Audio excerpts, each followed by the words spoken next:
Alors aujourd'hui, on va revoir comment on fait pour simplifier ou réduire une fraction.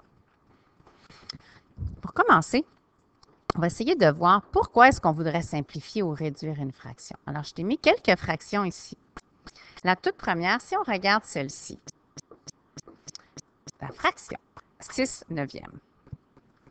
C'est une fraction, on la connaît, sauf que c'est pas très facile d'imaginer ce que ça représente 6 neuvièmes. Parfois, quand les chiffres sont relativement gros, comme dans ce cas-ci, on a 6 et 9, on a de la misère à l'imaginer, à la visualiser, donc à mieux à la comprendre. Alors, simplifier ou réduire une fraction, dans ce cas-là, ça peut vraiment nous aider à la comprendre et à la visualiser. Donc, allons voir les étapes, puis on va l'appliquer sur cette première fraction. La première étape à suivre, quand on veut simplifier une fraction, on cherche un diviseur commun. Commun étant un diviseur qui va permettre de diviser 6 et 9. Donc, bien sûr, plus on connaît bien ces tables de multiplication, plus on repère ce diviseur facilement. Dans ce cas-ci, on peut voir que 6 et 9, les deux vont très bien se diviser par, tu l'as sûrement déjà trouvé, par 3. Ça va nous permettre de diminuer les chiffres et donc d'avoir des chiffres plus petits. Alors, allons voir. 6 divisé par 3, ça nous donne 2. Et 9 divisé par 3, ça nous donne 3. Eh bien, ça nous fait terminer avec 2 tiers. 2 tiers étant vraiment plus facile à comprendre que 6 neuvièmes, n'est-ce pas? Là, je suis allée un peu vite. J'ai appliqué la deuxième. Laisse-moi revenir sur l'étape 2. Alors, une fois qu'on a trouvé notre diviseur, comme tu as vu, j'ai divisé le numérateur et le dénominateur.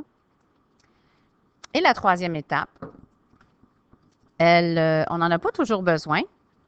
Ça nous demande de diviser à nouveau, si possible, jusqu'à ce qu'on obtienne une fraction irréductible. Donc, dans ce cas-ci, on finit avec 2 tiers et on peut voir qu'on ne peut plus diviser ni 2 ni 3. Et on ne trouve pas de diviseur commun à ces deux fractions. Ce qui est important de savoir, c'est qu'on a juste transformé la façon d'écrire la fraction, mais on n'a pas changé la fraction en tant que telle. Parce que 6 neuvièmes, c'est exactement la même chose que 2 tiers. On va en faire une autre. On va faire une autre, peut-être, qui pourrait nous aider. On va aller faire la fraction E qui est juste ici en bas. Okay? Pour nous permettre d'aller pratiquer un peu ces étapes-là. Alors, première étape, on repère notre fraction 2 huitièmes et on va faire la première étape, on cherche un diviseur commun. Alors, le diviseur commun à 2 et à 8, est-ce que tu peux le trouver? Facile, oui. Hein? On va pouvoir diviser ces deux chiffres qui sont pairs. Quand on a des nombres pairs, on sait tout de suite qu'on peut diviser par 2. 2 divisé par 2 étant 1. 8 divisé par 2 étant 4. Donc, on termine avec un quart, n'est-ce pas? Si je te dis, j'ai fini 2 huitièmes de mon livre, c'est moins précis que si je te dis, j'ai fini un quart. Dans ta tête, c'est plus facile d'imaginer un quart, même si c'est exactement la même chose que 2 huitièmes.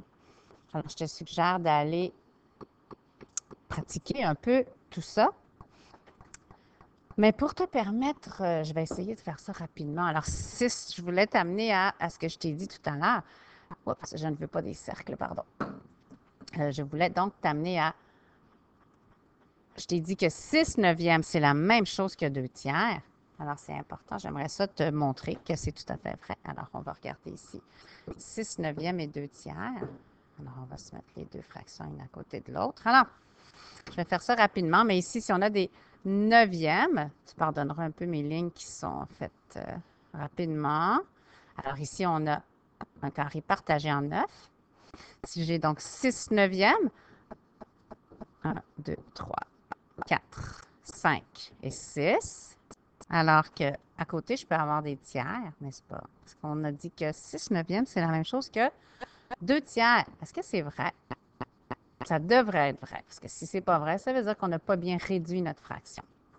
Alors, tu peux voir que 6 neuvièmes C'est la même chose que 2 tiers. Puis notre deuxième fraction qu'on a vue, c'était 2 huitièmes et 1 quart. Alors, je peux te faire ça rapidement aussi. Alors, 2 huitièmes et 1 quart.